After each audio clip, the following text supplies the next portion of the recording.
Bilangan 8 ayat yang ke-14.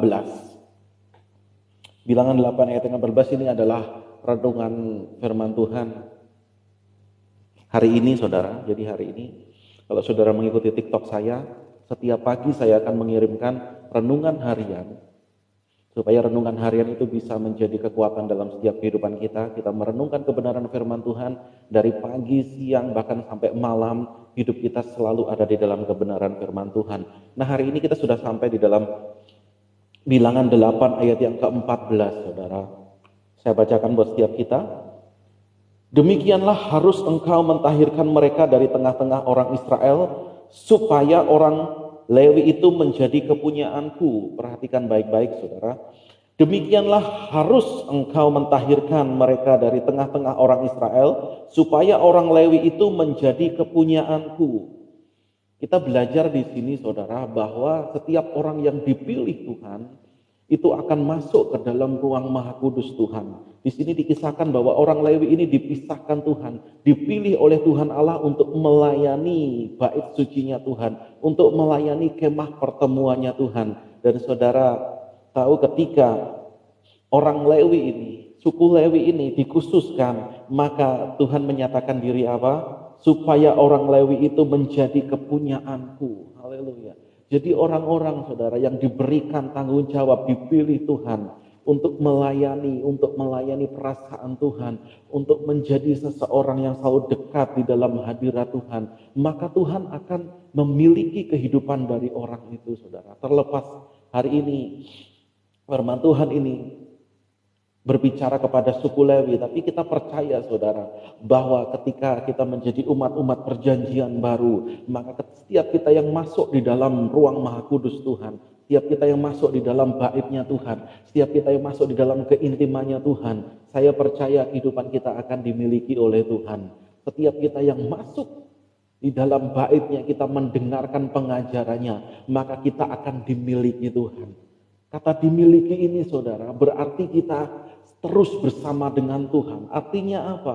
Ketika dimiliki, artinya Tuhan yang bertanggung jawab atas kehidupan kita. Kalau hari ini mungkin kau merasa, Pak, hidupku sepertinya kok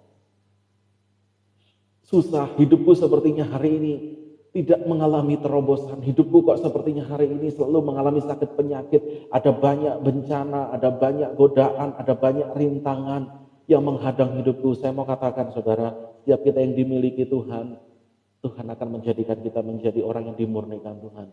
Kalau hari ini engkau mengalami proses daripada Tuhan, ingatlah ada waktu Tuhan di mana engkau akan keluar dari pemurnian itu, dan engkau akan menjadi pribadi yang akan menyenangkan hati Tuhan. Engkau menjadi bejana indahnya Tuhan. Haleluya, saudara. Hari ini saya mau mengcombine, saudara, firman Tuhan ini dengan kitab Wahyu pasal 11, saudara. Kitab Wahyu pasal 11. Kitab Wahyu pasal 11 ayat yang ke pertama, saudara.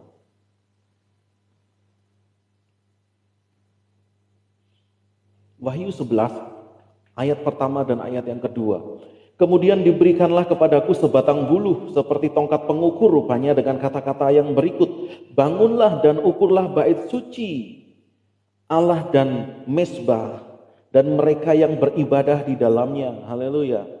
Ayat pertama ini dikatakan, saudara, bahwa Tuhan menyuruh Yohanes untuk mengukur bait Allah beserta dengan orang-orang yang beribadah di dalamnya. Saya percaya orang-orang yang beribadah di dalam baitnya Tuhan ini adalah orang-orang yang memiliki keintiman bersama dengan Tuhan. Orang-orang yang beribadah di dalam ini adalah orang-orang yang mendapatkan pengajaran Tuhan. Orang-orang yang beribadah di dalam bait Allah ini adalah orang-orang kepunyaannya Tuhan. Buktinya apa, saudara? Di sini dikatakan, saudara, bangunlah dan ukurlah bait suci Allah dan mezbah dan mereka yang beribadah di dalamnya. Artinya apa?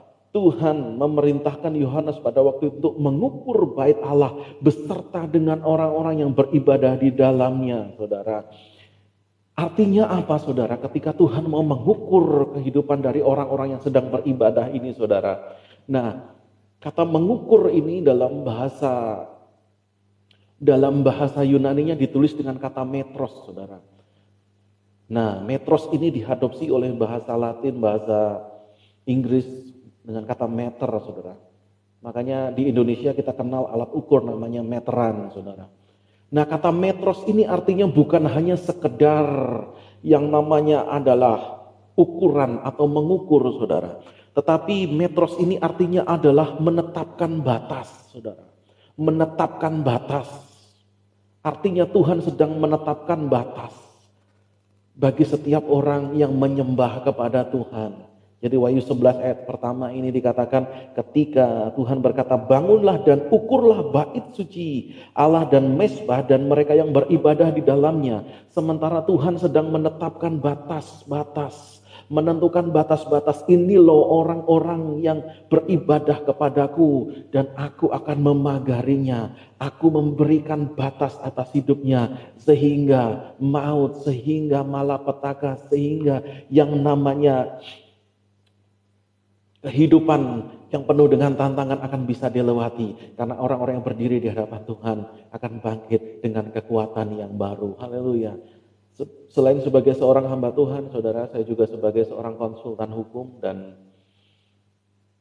3 minggu yang lalu, saudara, saya berada di daerah Puncak, bukan untuk liburan, tetapi saya di sana untuk mengukur.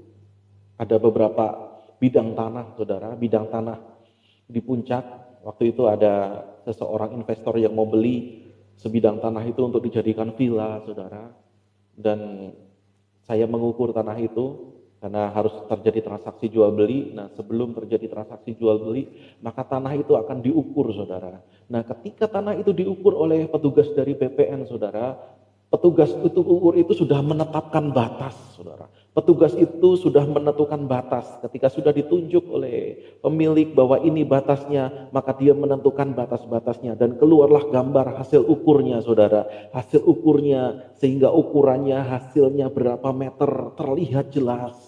Dan saudara tahu hasil dari ukur ini, ketika ini akan diproses di BPN, saudara, maka ini bisa dijadikan sebuah yang namanya sertifikat, saudara. Saudara tahu sertifikat itu adalah bukti kepemilikan yang sah bagi seseorang yang menguasai aset berupa tanah ini, saudara.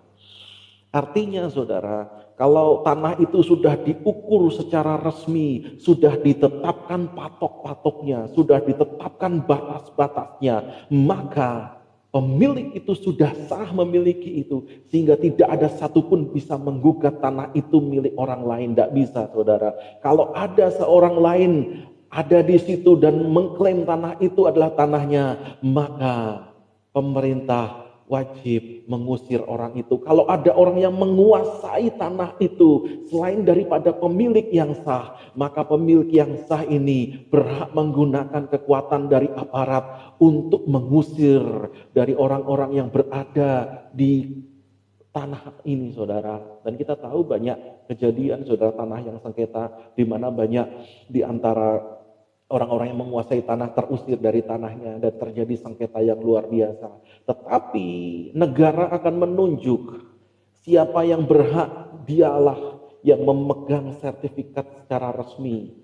Dia yang memegang bukti kepemilikan yang sah. Dan seperti yang saya katakan tadi, saudara, bahwa kepemilikan yang sah itu dimulai ketika tanah itu dilakukan pengukuran, ketika ditentukan batas-batasnya. Ini batas-batas teritorial tanah aset pemilik, sehingga tidak ada satupun bisa mengklaim ini ketika sudah disahkan menjadi sebuah sertifikat, saudara. Artinya seperti ini, saudara, hidup kita juga sama seperti tanah ini, saudara. Ketika Tuhan sudah memilih kehidupan kita untuk menjadi umatnya, ketika Tuhan sudah memilih kehidupan kita untuk menjadi kepunyaannya, maka dia sudah menetapkan batas-batas atas hidup kita. Dia mengukur hidup kita, dia menentukan pagar-pagar dalam setiap kehidupan kita, sehingga kita menjadi milik kepunyaannya yang tidak akan pernah diganggu-gugat oleh siapapun. Iblis tidak akan pernah bisa mengganggu kehidupan kita lagi, karena Tuhan sudah memeteraikan kehidupan kita dengan kuasa Roh-Nya. Yang setuju dengan saya katakan amin. Haleluya. Hari ini kita belajar satu hal, saudara. Kalau kita mau menjadi kepunyaan Tuhan, kalau kita mau menjadi pribadi yang mau dimiliki oleh Tuhan, izinkan hidup kita diukur, izinkan hidup kita ditetapkan batasnya, supaya apa? Benar-benar sah kita menjadi miliknya Tuhan. Karena setiap orang yang menjadi miliknya Tuhan, itulah orang-orang yang akan terlewat dari segala mara bahaya dan segala bentuk kuasa-kuasa kegelapan. Kalau saudara baca di ayat yang kedua, saudara, di dalam Wahyu 11, bahwa setiap orang yang tidak berada di dalam bait Allah, setiap orang yang berada di pelataran, maka mereka diserahkan kepada bangsa-bangsa lain selama 42 bulan lamanya. Ini bercerita mengenai kesusahan besar yang akan menimpa akhir zaman ini, saudara. Tetapi orang-orang yang telah dimiliki Tuhan, orang-orang yang telah dimeteraikan oleh Tuhan, orang-orang yang sudah mendapatkan bersertified, mempunyai sertifikat dia adalah miliknya Tuhan, maka tidak akan ada yang pernah mengganggu hidupnya. Bahkan kesusahan besar pun tidak akan bisa untuk menjatuhkannya. Kita bersyukur hari ini, saudara, bahwa Tuhan kita sudah menetapkan hidup kita untuk menjadi miliknya. Bahwa Tuhan sudah menguasai hidup kita. Tuhan selalu ada bersama dengan kehidupan kita. Hari ini buat setiap kita yang mungkin merasa hidup kita mengalami sesuatu yang mungkin menyusahkan kehidupan kita, mengalami sesuatu himpitan, masalah, Pak Pendeta, kok sepertinya aku nggak ada harapan. Saya mau katakan, setiap orang yang dimiliki oleh Tuhan, maka hidupnya seutuhnya adalah tanggung jawab Tuhan, dan tidak ada satupun masalah apapun yang bisa menguasai hidupnya, karena hidupnya sudah bersertifikat miliknya Tuhan. Orang-orang yang sudah bersertifikat miliknya Tuhan, maka dia akan menjadi pribadi yang akan terus disertai Tuhan sampai akhir zaman, sampai kesudahannya. Haleluya, saudara. Hari ini kita bersyukur bahwa firman Tuhan akan menjadikan kita menjadi kepunyaannya yang luar biasa.